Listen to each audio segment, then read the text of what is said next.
knowledge is derivable from sense perception. He's establishing a fact which is indubitable, right? Someone can believe that I think therefore I am is going to be an apodictically certain truth, but not believe that it follows from this that sense perception is going to be a credible source of knowledge. So that's not But an indicator of foundationalism. do you not think that I think therefore I am Descartes' idea is not propagated on other It's metaphysical not even principles? no, it's not even an empirical claim. What are you talking about? It's an a priori I claim. I think therefore I am presupposes things like existence and distinction. Like I think But it it's doesn't presuppose metaphysically something safe. like sense datum theories. It doesn't require sense data or empirical data points. You can have a possible world where someone is thinking, but there's no sense experiences. Take into consideration Ibn Sina's thought experiment, with the floated man thought experiment. When Ibn Sina was in a prison in Persia at the time, he creates this thought experiment where you can have like a floating man, for example, which has self-awareness or consciousness, but is completely incapable of sensory experiences. Do you not think that consciousness in itself is sensory? Nope. No, consciousness does not entail sensory experiences. Well, Kant would argue the opposite, and I would agree with Kant. Yeah, and Kant is wrong on multiple things, like his deontological ethics is false, his argument from conscience regarding God's existence in his book in Morality is false and is just a bad argument, and transcendental idealism is false given certain objections like Moran objection. So Kant is pretty much plenty of Well, false ideologies. I would think that his transcendental ideologies are true. I agree with Kant's metaphysics. Like Yeah, most. this. Yeah, you think transcendental idealism is true?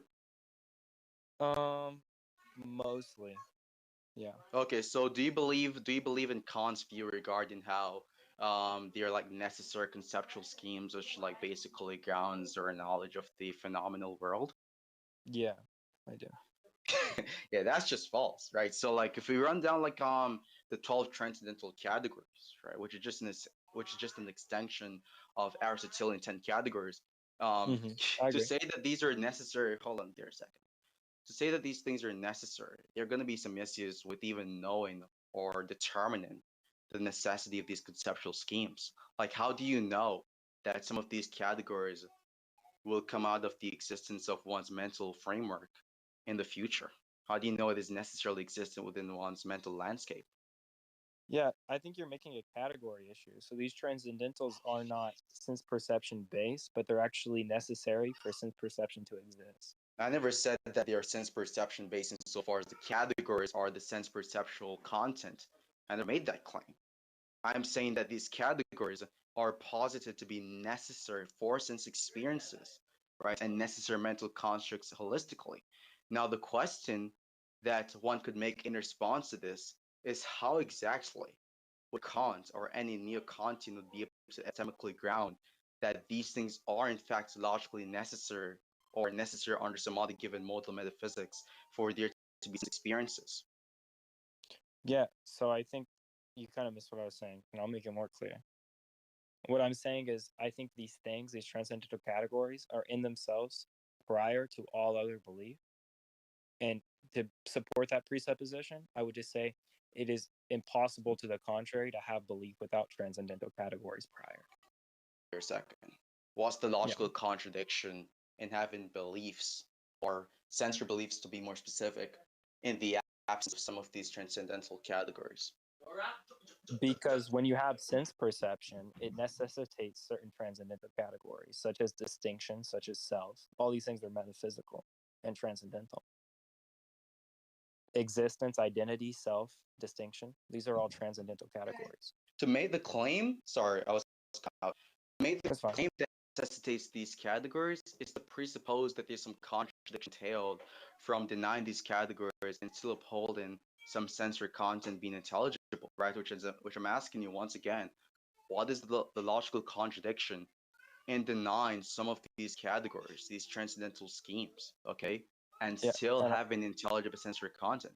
And your yeah, response is I simply, think I just answered well, a you good did, wait, question. hold on real quickly.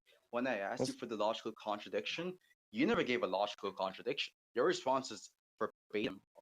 You think this is true in virtue of it necessitating these sensory experiences, which is not given the logical contradiction. The logical contradiction is a P and not P.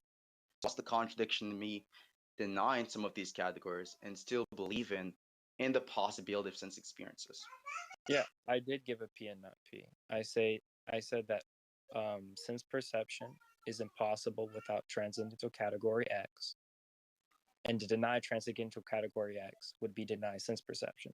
So if one I'm questioning test, the first proposition that sense experiences is impossible without this experience or the transcendental categories X. So okay, that would be P and not P. because sense perception in itself has to have identity, has to have distinction, has to have existence, all of these things. Has to have distinctions. Yeah. Why do you think it has to have all the 12 transcendental categories? I'm saying transcendental categories as a whole are necessary. Each individual transcendental category is posited by Kant to be necessary for sense experiences. I'm asking why is it the case that all of them are necessary for sense I experiences? think you We know can that we can compromise, just to be clear on this, we can compromise that some of these are going to be necessary because sense experiences is just an object recognition faculty that we as human beings possess, but not conquer with the idea that all of these are necessary. The argument that all 12 transcendental categories are logically necessary for the object recognition faculties that we consider to be sense experiences. Yeah, so we probably could compromise on that because most neo-Kantians don't hold the view that all 12 are, but instead we see the transcendental categories as more of a, in themselves one thing. So when we talk about like transcendental arguments, we don't plug in 12 transcendental categories, but instead all things that are necessary and prior to logic and reasoning. Yeah, so like Which those are is, neo-Kantians, and that's why they're called neo-Kantians for a reason. Because like Mhm. neo-Kantians, just like for example Neoplatonists, their works and their interpretations of Kant is going to be a bit distinct from the original literature or the original philosopher that they follow. Am I bugging by the way or no? No, I heard you. Yeah, then we could probably Okay, agree cool. on that because Yeah, so like because are you like a neo-Kantian or are you like a Kantian in the rigorous sense insofar as you believe that every single yeah, that's why I said transcendental at the category beginning that individually are necessary?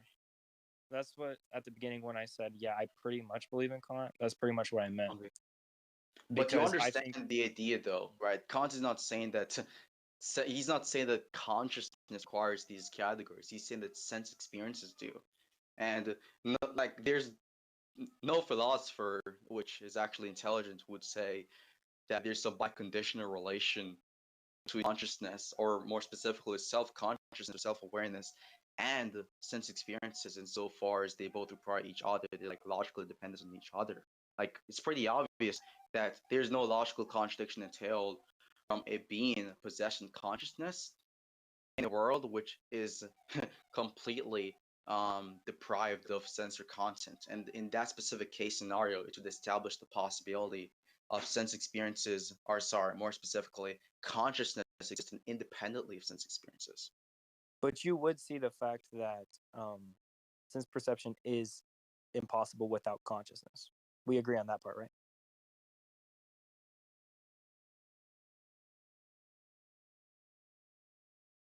Yeah, can you hear me? Yeah, I can hear you. Yeah, so yes, I agree that. I think sense perception Okay. is an aspect of consciousness. But Yeah, to then we say have a that, but very to say similar that I position. think the 4am is something which is pointed towards some empirical notion, I think that's just a mischaracterization of Descartes' first meditations literature. Yeah, so when we were arguing before, I was arguing with Archie, or we were discussing. We weren't really arguing. We kind of came to a conclusion. Um, my critique of Descartes is that Descartes, in his sense perception, he has to have some form of consciousness, and I think consciousness itself is dependent on certain transcendental categories.